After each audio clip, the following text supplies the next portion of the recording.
Hello everybody, and welcome to part 2 of horrific planning disasters. The parasite of Pilgrim Street. Pilgrim Street used to be called Victus Peregrinum. Now, I apologise if I pronounced that wrongly, I don't speak Latin.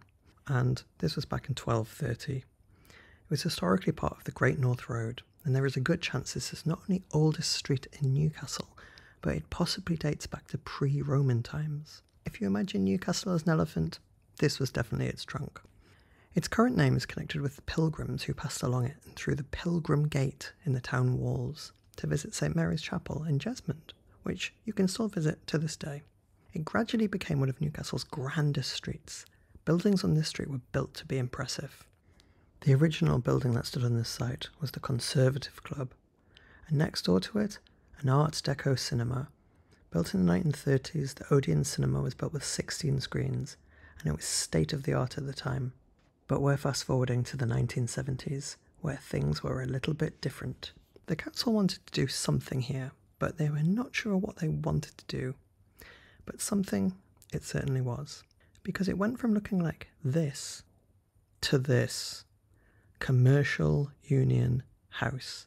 This parasitic building was, like we saw in the last video, built over the road, blocking the wide view up and down this ancient road. But, like Westgate House on Westgate Road, the building never really worked. Often empty and eventually given over to an art collective, it was finally demolished in 2022. And for the first time in over 50 years, the full view of the road is returning. The planned replacement building is more in keeping with the area. But what became of the Art Deco cinema, which stood next to the Conservative Club? Well, it did initially survive, but later developers got a controversial decision to demolish it, and while being demolished, the frontage mysteriously fell over in the night, so unfortunately, nothing of it remains. The sorrow of Rye Hill. Now this is an interesting one, and many of you might not know about this late 60s, early 70s scandal. Ryhill was on the edge of the city centre, just north of where Newcastle College stands now. In fact, in this overhead view, you can see the beginnings of Newcastle College in the bottom corner. Rye Hill was built as an upper middle class area, with huge 4- and 5-floor houses, large gardens and allotments. In fact, it was so nice that the Prince of Wales once visited the area. But after the success of the Vickers works along the Tyne, the area needed accommodation for its rapidly growing workforce.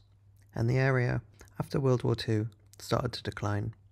Some houses were taken over by landlords, landladies, some live-in, some slum landlords. Parts of the area went downhill. In fact, film producers used the area for its faded grandeur. You might recognise this street from the film Get Carter, where these large, impressive residences were used as run-down lodging houses. The sheer scale of how big these houses were can be seen by looking at how small Michael Caine looks in this photo. But the area still remained beautiful. And then came the 1960s and progress. Progress didn't include gorgeous Georgian architecture, and this area had to go. The council back then were paid for houses they demolished, so Rye Hill was going to be a gold mine in demolition. The huge gardens and allotments meant a lot of land was going to be gained by compulsory purchasing these houses, and compulsory purchase they did. People did fight to keep their homes, but one by one, scared by letters from the council saying that if they stayed, the payments for leaving might go away, they sold up for pennies. We have a description of the times from Stella Smales explaining how they got so little money for the house that they could never afford to own their own home again. As she said, the money would not buy a garage. So what did the council build on the site of Rye Hill?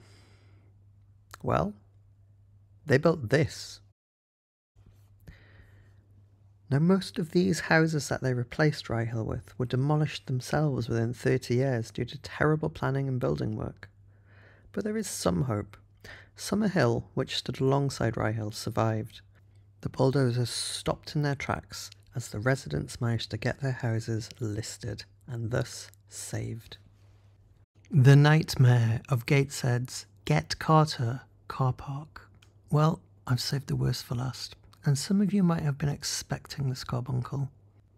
It's hard to believe, but Gateshead used to once be a pretty place with well-planned out streets and nice buildings. It sort of looked like a smaller version of Newcastle. But then came Yes, the 1960s. And if Newcastle was playing Minecraft, Gateshead were going to get on the act in a big way. If you imagine Gateshead as Newcastle's unwell nephew, well, this was the time he took too much and caused the family rift. Because they did this. Trinity Square, built in the 1970s as a monument to their idiotic obsession with cars, it was never even finished. That's right, Gateshead sat with this on its head, unfinished, for 30 odd years, but it gets even worse. Due to the fact that it was featured in the film Get Carter for about 2 minutes, a campaign was started to save this thing, obviously by people who had never even been there and seen it. It was supposed to have a grand restaurant on the roof, which never opened, because presumably no one wanted to put a fancy restaurant at the top of this mess.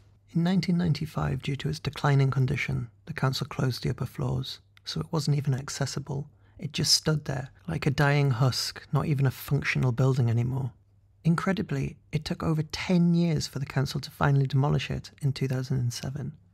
Ridiculously, the council also tried to sell parts of the demolished car park as souvenirs for £5.